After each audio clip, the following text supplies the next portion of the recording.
जग में आमीना के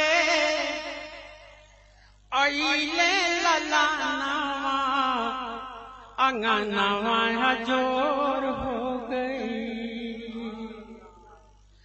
जग में आमीना के आइले ललानावा अंगनावा हजोर हो गई। अजोर हो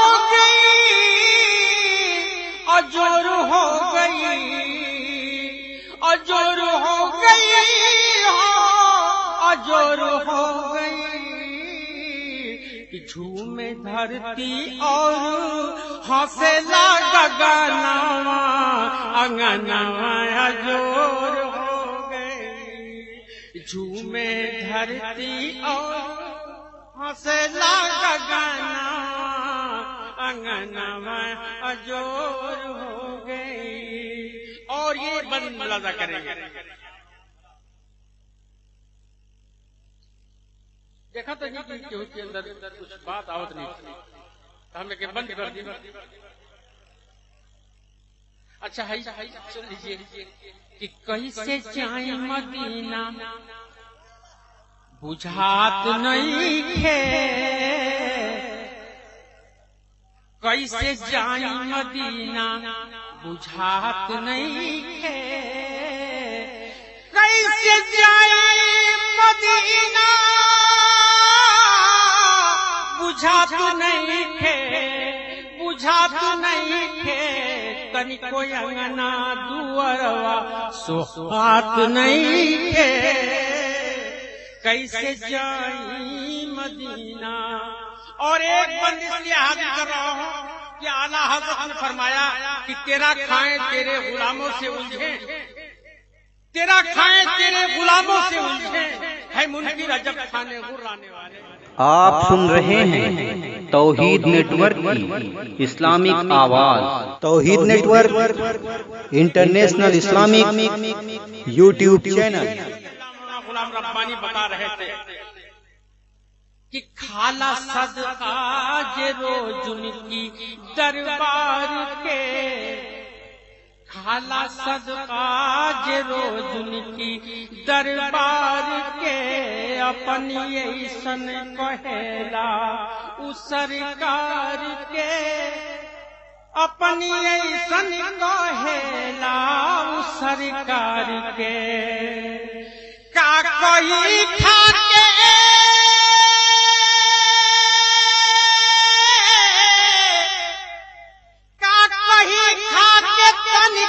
लजात नहीं के।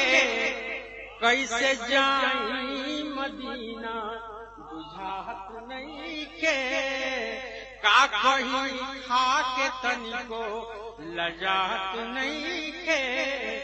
और एक बंदौर अपने दिल की बात हैदरलारी हाजिर कर रहा है। देखिए इन साल तो नहीं, अगले साल मुकम्मल तैयारी है इंशाअल्लाह। हैदरलारी सरकार ने बुलाया तो जरूर जाऊंगा। लाजा करें कि ललसा लागल बजिया रामा जयती कबो। ललसा लागल बजिया रामा जयती कबो। बाखुदा लौट के नाही ऐती कबो। बाखुदा लौट के नाही ऐती कबो। कि हमारी मनवा से हमारी मनवा से तैबा भुलात नहीं थे। कैसे जाई मदीना बुझात नहीं खे। तनिको अंगना दुअरवा। और वाकई रोटी में आखिरी बंद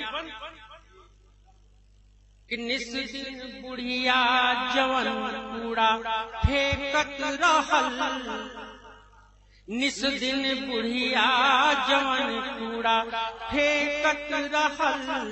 दुख में गईले नबी बुढ़िया कहे लगल।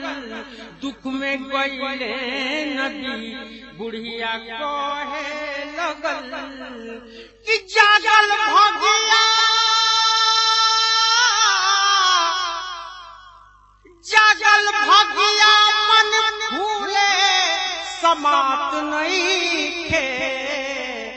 कैसे जाई मदीना बुझात नहीं खे तनिको ना और एक मुखड़ा और एक बन फरमाइश किया है मेरे दोस्त ने कि इसको जरूर पढ़ दीजिएगा, उसको सुन लीजिए वरना वो जाते जाते वो शिकायत रह जाएगी कि रहिया में छोड़ी के मोहे से आजम पियावा गईले कौनी वो पियावा गईले कौनी वो कि नहीं लगा के मोहे छोड़ी चल गईले और पंछिया से जाने कौनी देश से उड़ गईले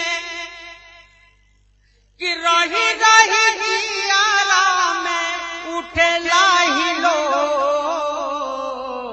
पियावा गईले कौनी वो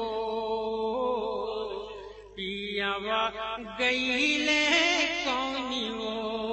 और ये तसव्वुफ का बंद दे रहा हूँ, लाजा करें कि 2 बजे उठी के मो दियावा धरावाली 2 बजे उठी के मो दियावा धरावाली और व्याकुल जियारा के दियावा धरावाली कि जो हाथी हैदर होई गईल भो पियावा गईले कौनी वो पियावा गईले